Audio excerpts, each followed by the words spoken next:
Afrika yenu.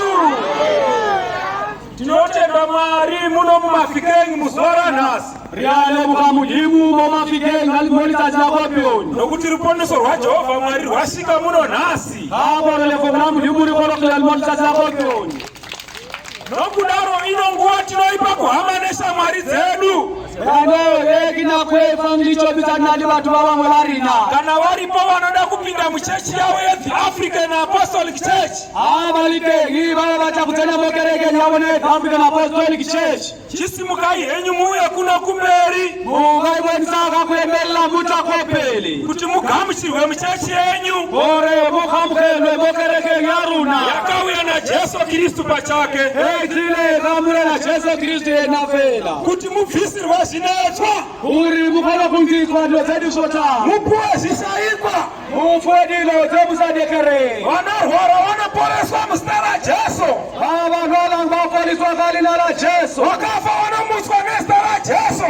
Vasulengi vatutswa kalina la Jesu. Vanoshayiwa mabasa vanowana mabasa muzita raJesu. Vasakirimero kana kuikirira kalina la Jesu. Vakatuma Paulo mwazha weAfrica kuti azorodze vanotenda. Nawo rumirengelezi Paulo mwazha weAfrica. Vanewo varume vakatetereka vanodzoka nezita raJesu.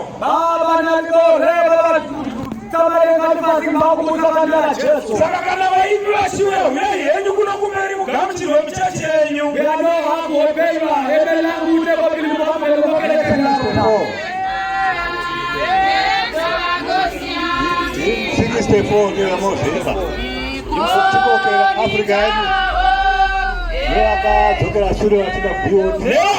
BOT vose huyai kuno kumberi navese vakanga mira ini kuimba vakanga vamira vose vari kuBOT navose vakanga vari panyuturu huyai musunungurwe